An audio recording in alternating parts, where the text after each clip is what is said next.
Welcome to the first ever. That again. Right, again. 3, 2, 1. Fuck! I'm laughing because this is about the 20th time we've done this. Welcome to the first episode of the Power Podcast. So our first guest is a Manchester-based DJ and producer. He's got 25 years experience on the scene. He's one of Carl Cox's favourite DJs. It's Kreso. Aye, on today's show we have Crash! Take away, mate. Booms, Crash. Welcome onto the show. Thanks for having me. You're my first guest. Popping your cherry. Popping my cherry, mate. That's it. That was the first thing I've popped. And just took you out for a bit of lunch as well. The Deli Llama. First vegan sausage. Not your first sausage though, was it? Ask Red Lab about that. Yeah, I will. Little dirty old Gav Callaghan. Yeah. So, first things first. June the 21st, mate. Crazy. I mean, we've actually got a date. I'm Actually. quite excited. It's been a long time coming. Yeah. What are your thoughts on it? I think everyone's just going to get off the fucking tits. Yeah, I think they are. June the 20th, yeah, that's a Monday as well. So I bet there'll be parties going on. Yeah, there's going to be a few every people. Single day. I won't be able to make it in that day. I've got an appointment. Yeah. Booking the holidays. Appointment with your drug dealer. Yeah. Do you know, fucking hell. Do you know, all the clubs and bars will be reopening, but unrestricted, I believe. So no social distancing and all that stuff. Well, no restrictions, I think. Well, they're talking. June 21st, isn't it, Trace? They're talking about well, it's not definite at the minute. They're talking about potentially you might have to show that you've had a COVID jab at that point as well. I was watching it last night, so it's not a definite. Yeah. But they're exploring that option now. How's that going to work? That's going to be interesting because some people are going to be exempt for medical conditions. So if you medically can't have a COVID jab, are you going to be able to get in a club, and is that fair? So there's a lot of moral questions there. You might have to show like some sort of proof. Well, that's what potentially what they're saying. So I watched the thing on the news last night, and again, it's hearsay at the minute. I don't want to, I'm not saying that it's factual, but the fact that they're potentially going to look at this option that you've got to prove that you've had a COVID jab for any festivals, cinemas, anything like that, anything in that kind of sector. That'd be quite crazy. Yeah, I'd be mad that it would slow the queuing system down. Just imagine like a huge event where there's a big fuck off queue anyway, and then if you've got to go through that, it's just gonna. I just think it's, and also it's another thing probably for drug dealers to sell. Like they'll get a dodgy barcode, right? Do you want to buy a barcode? Yeah, 100%. And speaking of that as well, the drug dealers' phones are going to be going off in June the 21st. Yeah. But the thing is, what to touch upon as well is what's left in Manchester. See, this is an interesting question from my point of view. So this is, funnily enough, obviously, as you know, I've just come back from Croatia. Yeah. I was in Croatia for 3 years. And, as I just said to you, coming through the city, it was crazy. Seeing all these new skyscrapers and seeing all these new buildings and stuff that I'd not seen. Because this is my first time in the city in 3 years. So, I mean, what is left? So, let's have a look. What's closed? There's one club. I don't think it's been officially announced, but I'll tell you after off camera. So what we've got to go to? We've got Hidden. We've got Albert Hall. Yeah. We've got Gorilla. At least Albert Hall's there. Yep.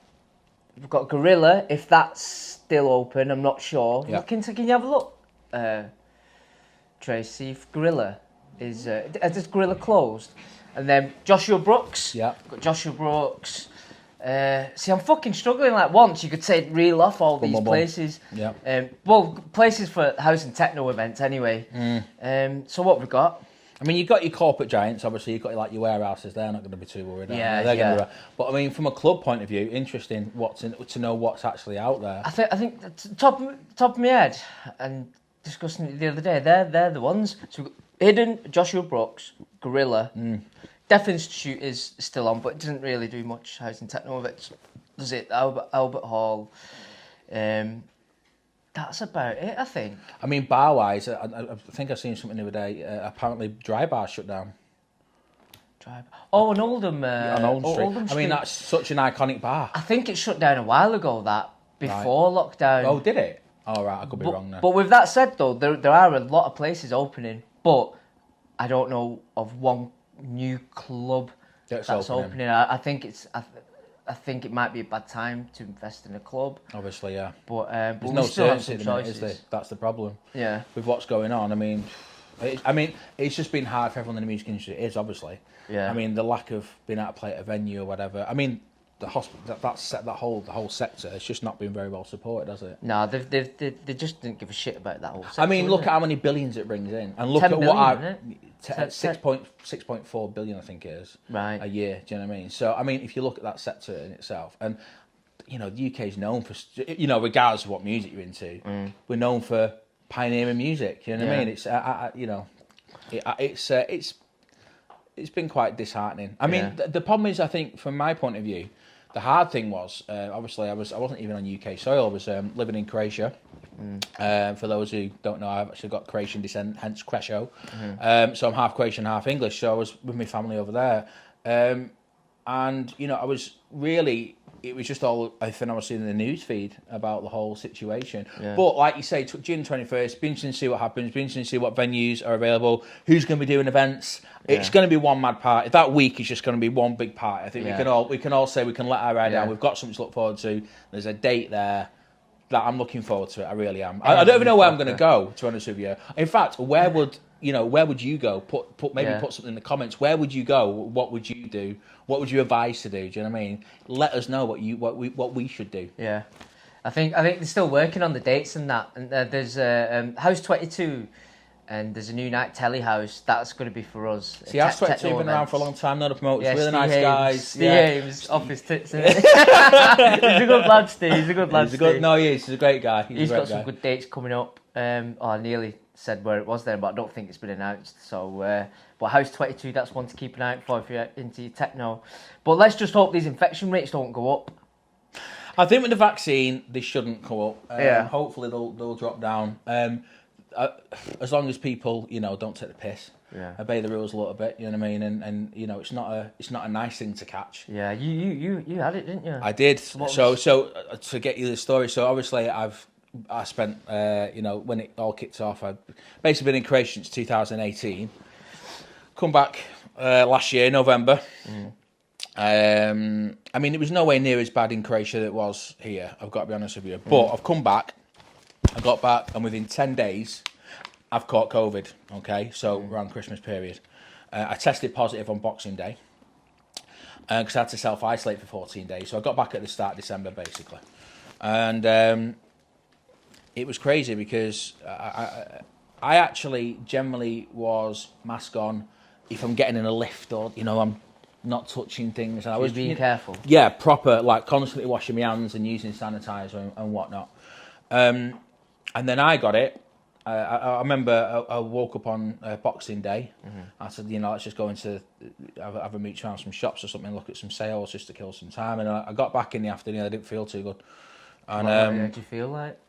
So I kind of, when I get sick, I kind of get a pain in my neck, like flu-y symptoms.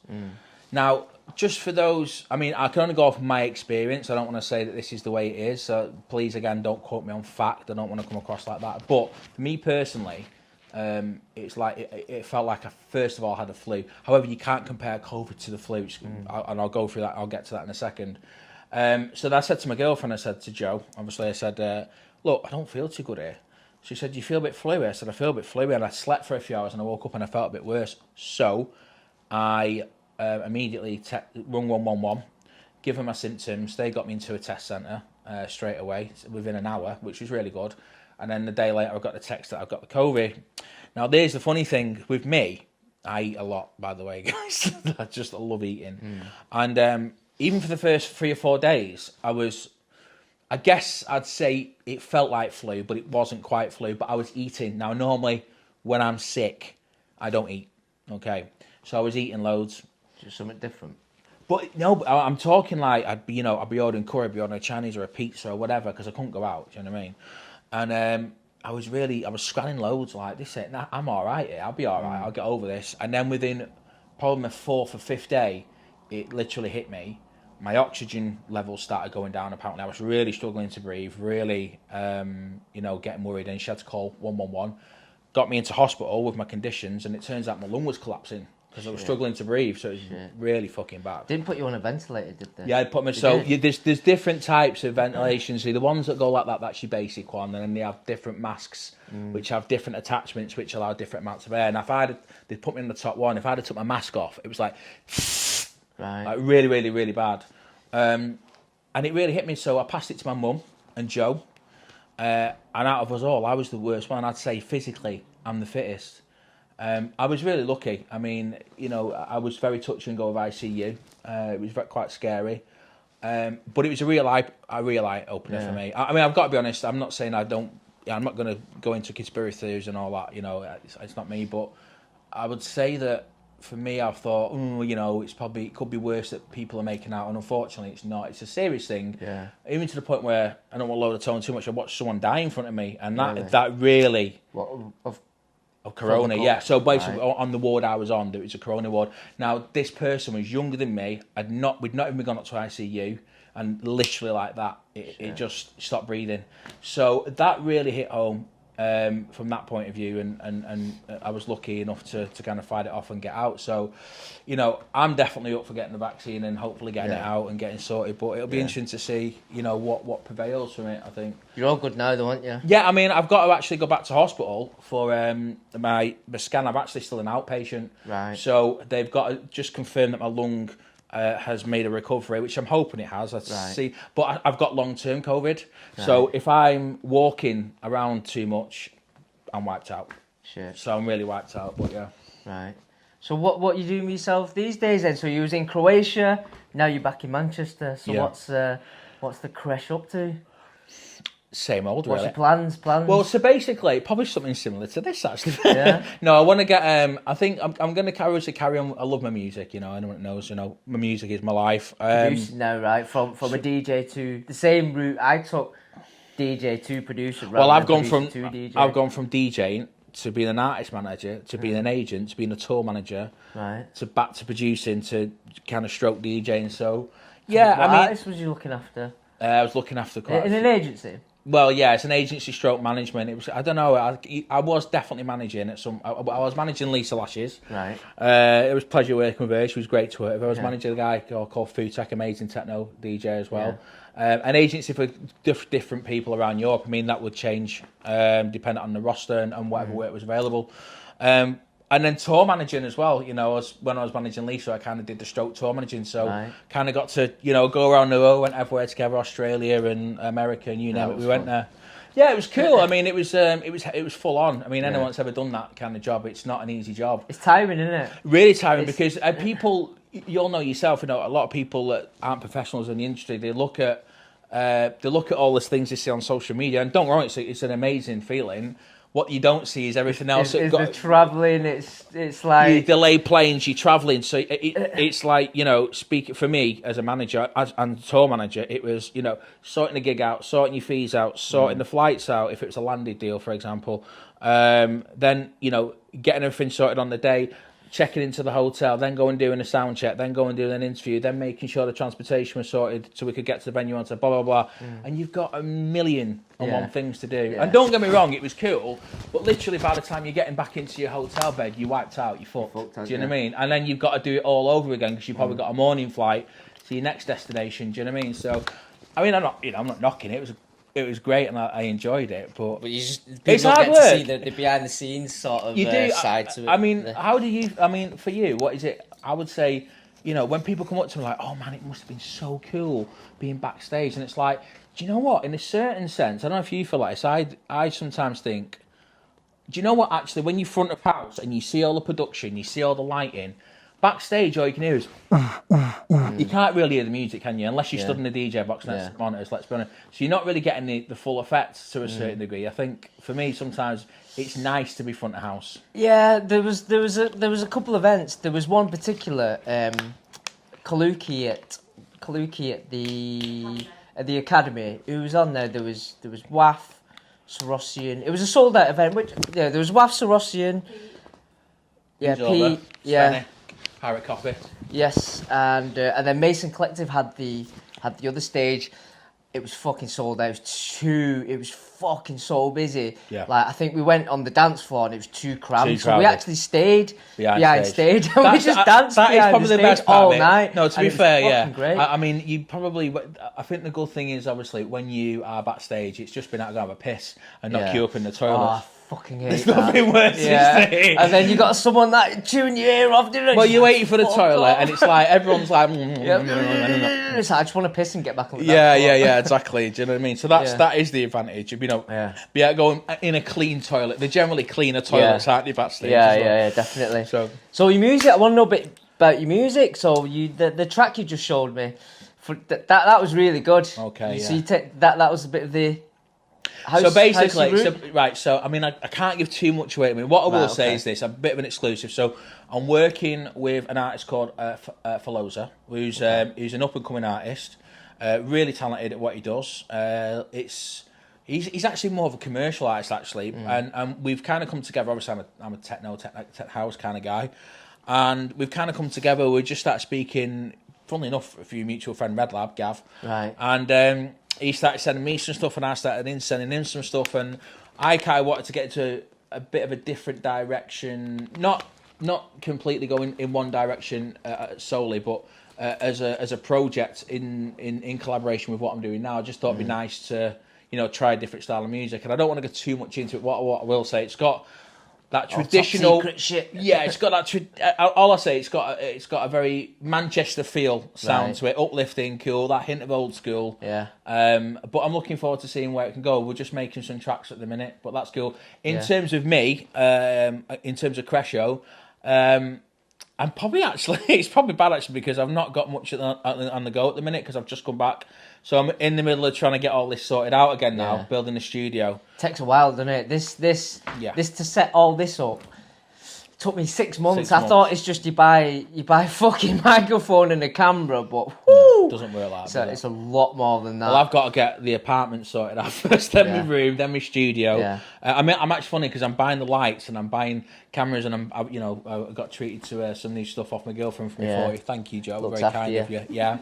A lovely birthday message from Si as well. It was a very nice video message. And the Carl Cox as well. Yeah. Coxie. So it was nice. Yeah, there was some great people that she did. But yeah, I mean, I'm looking forward to getting back to producing solely and making more techno. I think from a techno point of view, I mean, there's a lot of obviously acid techno at the minute. It's not really my kind of thing personally. I mean, I don't knock people that are into it.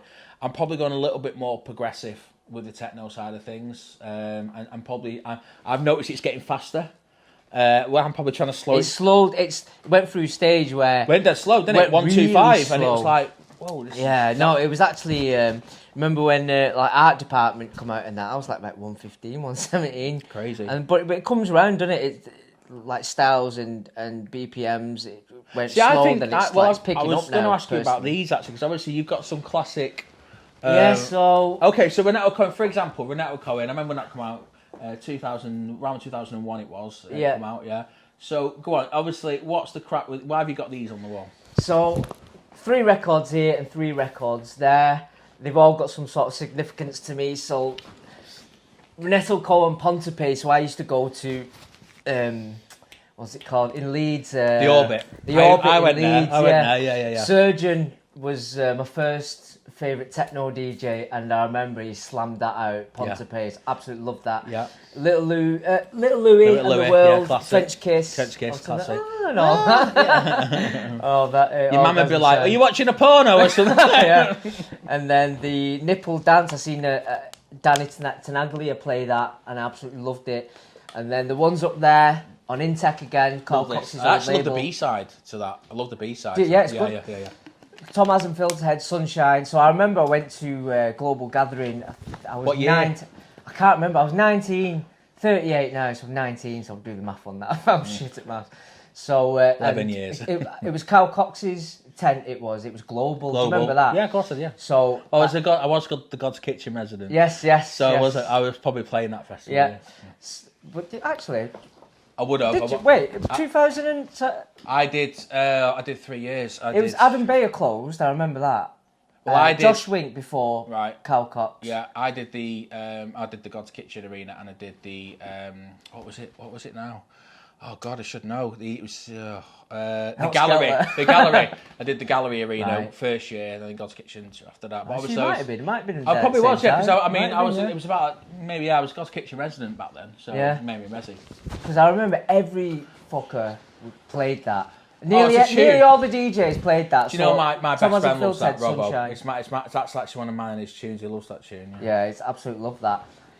Laurent Garnier, Man with Red Face, just reminds me of the old Sankey's days. Before the refurb, when it was just a grotty, sweaty little room. Yeah.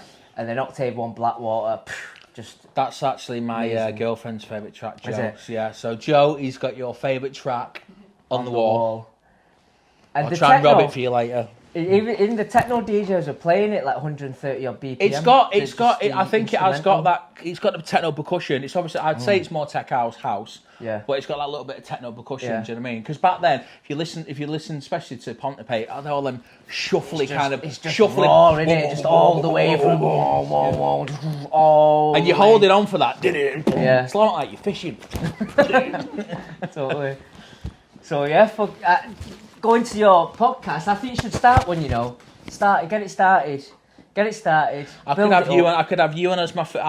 I think if I get a guest, I've got to. I'll say it officially. We've got to get Sai on. I've popped his cherry. He can pop my cherry. Sounds a bit wrong. It sounds a bit naughty. We'll get a Red Lab filming it. He'll love that. Oh, he'll love that. He'll sit in the corner. Yeah, let's. Do you know what? The sun's out there. Should we go for a little? I'd love to. Do you know what? Show me. I want to know about your story, because you've got a really good story from being on DJ Mag, tipped one of the up and coming DJs. I was one of their first feature heroes, which was pretty cool. So yeah. But I'll tell you about. Let's go out. Let's go out. Yeah. Get a bit of sun and tell me about that. Cool. So, Kreso, you've been involved in the scene for how long? 26 years. God, you make me sound old. Yeah, it's crazy. I mean, we are old. I know. Yeah, 26 years it's been now, and as obviously there's been a lot of changes, especially throughout the city, musically, especially I think with generations of clubbers. Yeah. There's so much change. You know what I mean? So you got a great story. You was Godskitchen resident, playing at a lot of big nights up and down the country and the world, yeah? Yeah, I mean, internationally I was quite fortunate at that point. I mean, it's completely different now. I guess that when I started doing it, have you seen the scene changed? Yeah. 26 years to Yeah, now, big time. I mean, the thing is, if I look at young DJs today, I mean, when I started out, I was 14, and I was going to raves at 14. I was still in school.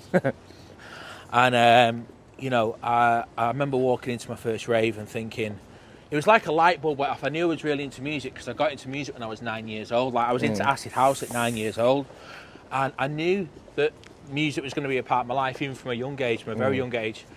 But I think when I went to my first rave, I think it was Dreamscape 20 or something like that, and I can't remember who was playing. Normally you would remember, but I don't know who was playing. But I do remember like just walking into this massive warehouse and this DJ's playing, and I'm like, oh my God. And it's like all these lights, and it's like a light bulb went bing, that is what I'm going to do. Yeah. And from then I just I couldn't afford decks. I was 14, so what I did do is my mum's friend. Do you remember the suitcase? Remember the suitcases you used to get? Them like hard ones? Yeah. So you open it up and it was like 2 decks, like Citronic or whatever there was. Oh, right, yeah. The proper old school. Yeah. You remember the mobile DJs who used the phone at a party or whatever? Oh, yeah. Anyway, so I got a pair of them, but all I was asked about was learning how to scratch, because I always wanted to be a scratch DJ. Where did the interest of the scratching come from? I think listening to like old school hip hop, watching the DMC championships. I remember watching A-Track when I was like 15. He'd just won the World DJ Championship, and he was only 15 himself. I think we're a similar age. And I was like, man, just watching this kid go, and I was like, whoa. But obviously I couldn't afford Technics. I was a 14-year-old kid, council estate, grew up in that, environment. And so I got an old hi-fi.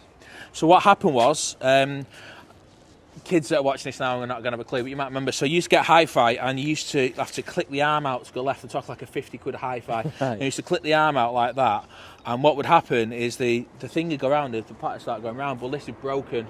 And do you remember them old hi-fis that had this speakers, and you had like the volumes that went up and down? Yeah. So what I used to do is I used to put the volume down on one, and I used to just like use it. The arm was broken, so I just had to put all the weight, 'cause it had a counterbalance. And I used to put all the weight down like that, so the needle was up, and then just go pop. And the first sample I scratched was Party Time, and it was like pop, pop, party, pop, pop, party. And then, you know, I kind of got into scratching that way. I mean, there wasn't many, like scratching back in the day was just associated with urban, so it's safe to say that you was one of the... It still is. I think that's, for me, it's a bit annoying because, you know, I speak to a lot of people, and, you know, they turn around and say to me, you know, what, you know, scratching to techno, and I'm like, well, yeah, or scratching to house music and 4-beat music in general, and they're like, it doesn't really work, and I'm like, well, actually, it does work if you do it right. You know, there's a way of doing things, there's a way of not doing things. You know, I think with today's scratching, obviously, there's more electronic scratching as well, like your James Zabila sound scratching, which I'm a fan of and I like doing, and it's always nice. But, you know, traditionally, I like, you know, you can't be a vinyl. You know, because obviously we're doing it on a CDJ, you know, you've not got to worry about your needle jumping. It's different, isn't it? It's the feel of the vinyl. But I mean, in terms of that, I mean, I guess I started doing that, and then I got to like 16, giving tapes to people and promoters. Yeah. Started playing at some clubs in Manchester. I think I did when it was Isobar before it was North. Isobar. Do you remember Isobar? Isobar. So I did the back room in Isobar. Okay. Yeah. And did the back room in Isobar, and then it became North. Yeah. I was playing at Elemental as well as resident there. Road. That I remember going. That started at 3 a.m. Yeah. No, we did it before them. The party started. We started doing that with for a night called One Desire, and actually went on, you know, Mike and Sean. OD music. OD music, yeah. And basically, we started doing that back in 2000 to 2002, and it was me and Eddie Halliwell were the residents, and we were playing house music, because obviously everyone associates Eddie with harder stuff, but he actually played a lot of house music. We played house music back then. And then I got into playing like Garland's, where I met Fergie. When he was on Radio 1, he just got his Radio 1 show, literally just got his Radio 1 show, and it was hardcore he was playing then. No, he was playing hard. It's more like, he moved into techno. He moved into techno. It's more like hard. It was more hard house stroke trance. I'd say more Picotto style, Marco V style at the time, which is actually come back round now. If you listen to today's techno, it's for me, it's a lot of it's trance, unless you're purist. Do you know what I mean? Stuff that's in the mainstream, say Beatport techno charts, it's a little bit more trance orientated. But basically, I was playing at Garland's, and he just got Radio 1, and I warmed up for him, and he really liked it. So he said, "Look, I want you to come on my show. I want you to be my first." I popped this cherry. I was his first guest on Radio 1. Kreso popping more cherries. I popped a few cherries, yeah. As I said, Red Lab, I'll tell you about that though. But and then from Radio 1, Godskitchen then heard of me. I got signed to an agency, and then I remember getting probably the biggest thing that I achieved at that age was I got to warm up for Carl Cox. Now, at the time, normally he'd have his warm-up DJ playing for him, but he'd give me a shot. So I played for him, and then this is an interesting story, so this is true. Basically, I was on a train going to London, and the top DJ Mag 100 had come out. This is 6 months after I played, by the way. And they asked him, who's played the best ever warm-up set for you? And I actually read the article 3 times, and I didn't even notice it was my name. It said Petre Foy, so that was crazy, and that kind of sparked off an international kind of touring thing. That's where you built like a friendship with him then. Well, yeah, you know, he's always played stuff. He's a great guy. You know, he's got time for anyone, and he'll always push new talent. You know, he's always been about that. And you know, he's very humble. You know, and I played with him, you know, a couple of times, and it's been cool. Do you know what I mean? I really enjoyed, you know, providing him with music, and he will always support you. But you know, other people as well. You know, you kind of meet people through people, as you know. Do you know what I mean? Yeah. So that was cool, and it kicks off a lot of international stuff, and kind of led me to where I am now. I guess that's my core roots. I was going to say. If you was one question that I like to ask a lot of DJs and producers, it's a bit cliche, but if you could give any up-and-coming DJs or producers that are trying to make it or getting into the scene, what sort of tips would you tell them? I think you've got 26 years experience, I'm sure you've got... I think the number one thing is just be true to yourself. It's very easy in social media. So we'll go on there? Yeah, I sit on the bench there, yeah. I think it's very easy in social media, a social media based industry, a social media based world I should say, sorry, to get fixated on what everyone else is doing. Right. And, you know, we all get like that. We can all get a little bit fixated about, you know, this person's doing this and that person's doing that. And even I did. I'll be honest with you, I think we all do. You know, we worry about how many people are following this person. And do you know what? I get it. I get the popularity thing, and I understand how it works. But at the same time, don't worry too much about what everyone's doing. Just do what you think that you need to do. Focus on the music that you want to focus on. There's nothing wrong with having, a vision of someone you might want to be like, but don't have to copy them. Just try and do whatever it is that you want to do, and don't let them outside influences or other people stop you. You know, no matter how many times you get told no, you know, keep going, because this industry, you're going to get a lot of no's, and it is, even at like, you know people, I know people, I can still get told no for a certain thing. Do you know what I mean? And you can't let that no knock you down. And do you know what? It really will knock you down at one point, but you just got to keep going.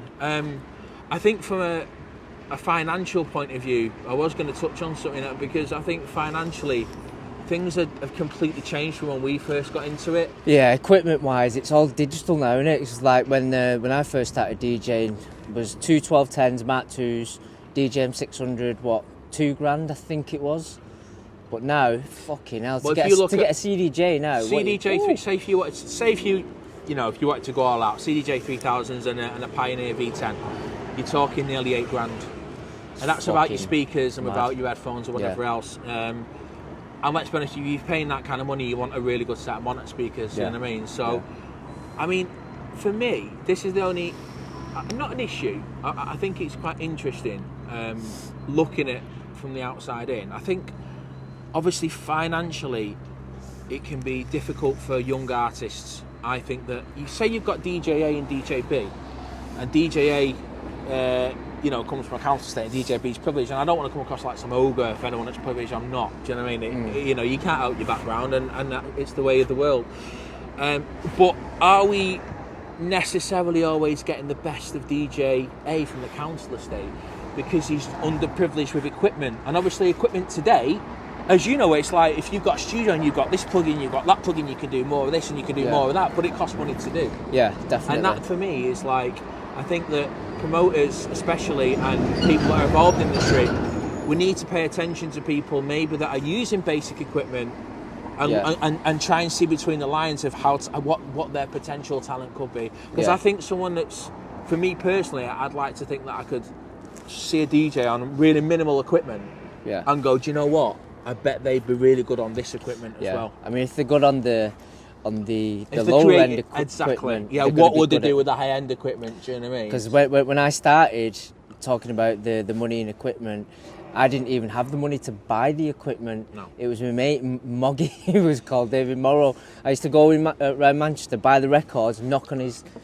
door, can I play these on your decks? I was and the then same belt drive. So I got fucking my first... try to slow it down, it was just stop. Or speed. Well, I got my first set of Technics when I was 19. But I've been DJing since I was 14 technically, with like an all-in-one system. And the way I used to learn to DJ was basically, when I was DJing, it was funny because, say like, they didn't have pitch controls, it was just like, so say I had to speed one up, I would speed one up here, and then to slow one down, I'm touching the top of the thing. Right, yeah. I mean, my girlfriend says, player. why are you so good with your hands? I'm like, you have got no idea the training that I put these hands through. So, it's quite crazy, do you know what I mean? Yeah. So you talk about like just a record player? I'm talking about, it's like the older crew will appreciate it. So imagine Disco Dave, Right. And what it is, it's like a suitcase, you open it up and you've got 2 record players and just 4 sliders for each channel. Right. And I'm talking like, they probably cost like 150 quid or 200 quid at a time, do you know what I mean? But no pitch controls, no nothing, I'm talking like a suitcase. I mean, you don't get more old school than Yeah, yeah. Boom, the first Power podcast done and dusted. Big shout out to Kreso for coming on. And if you liked this episode, please subscribe to the channel, press the bell button to be notified for future shows. And we've got loads of people lined up. And we'll see you soon.